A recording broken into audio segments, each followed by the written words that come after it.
বিসমিল্লাহির রহমানির রহিম।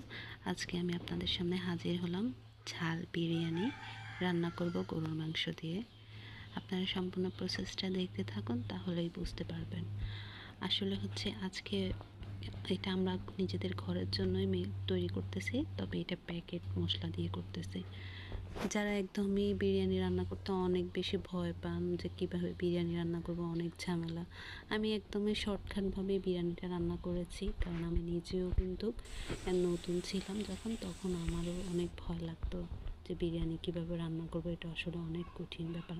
আসলে কোনো কিছুই কঠিন নেই, একটু দেখে নিলে ভালোভাবে একটু খেয়াল করলেই আপনি কিন্তু সব কিছু বুঝতে পারবেন। এটা হচ্ছে আজকে আমার ঝাল বিরিয়ানি গরুর মাংসের সম্পূর্ণ সিস্টেমটা দেখেন।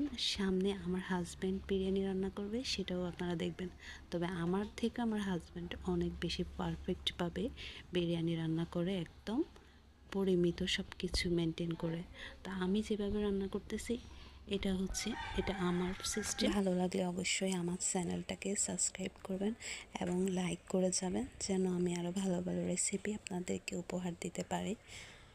আমি কিন্তু সবসময় আপনাদের সময়ের মূল্যটা কথা বিবেচনা করে অনেক কাট করে ফেলি।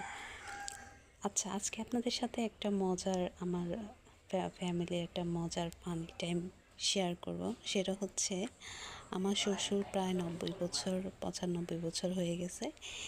তো উনি আসলে তো অনেক বয়স্ক মানুষ। তো উনি একদিন ব্রাশ করতেছিল, তা আমি যাই পিছনে যাই, বলতেছি, বাবা আপনি ব্রাশ করতেছেন, কার ব্রাশ দিয়ে করতেছেন? বলছে এখানে একটা ব্রাশ ছিল, ওটা দিয়ে করতেছি। আমি বলতেছি এটা তো আমার ব্রাশ, আপনি আমার ব্রাশটা দিয়ে কেন ব্রাশ করতেছেন? বলে যে আমি তো কখনোই করি নাই, শুধু আজকে করছি। আমি তো সেটাই তো সমস্যা, আপনি যদি প্রতিদিন ব্রাশ করতেন তাহলে তো দাঁতটা পরিষ্কার থাকতো। এখন এত মাস পরে আপনি ব্রাশ করছেন, আমার এই ব্রাশ দিয়ে আমি আর দাঁত মাজতে পারবো? তখন উনি কিছু না বুঝে বলে যে আর কখনোই কিন্তু করি নাই, আর করবো না। তো আসলে বিষয়টা আমার কাছে অনেক ফানি লেগেছে, যদিও একটু খারাপ লাগে, কিন্তু বিষয়টা অনেক ইন্টারেস্টিং ছিল। তো ভালো থাকবেন, আপনাদের সুস্থতা কামনা করি।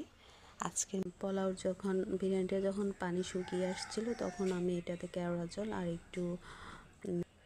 একটু ঘি অ্যাড করেছি। তারপরে কিন্তু আমি এটাকে দমে রেখেছি। নিচে আমি একটা তাপা দিয়ে তারপরে হচ্ছে এটাকে আমি এখন দমে রেখে দিয়েছি, যেন সব কিছুর সাথে ভালোভাবে মিক্সড হয়ে। আচ্ছা, এখানে একটা কথা বলে রাখি, এখানে পানির পরিমাণটা কিন্তু চাল হচ্ছে 1 কেজি দিয়েছি, পানির পরিমাণটা হবে ডাবল, তার মানে 2 লিটার পানি লাগবে।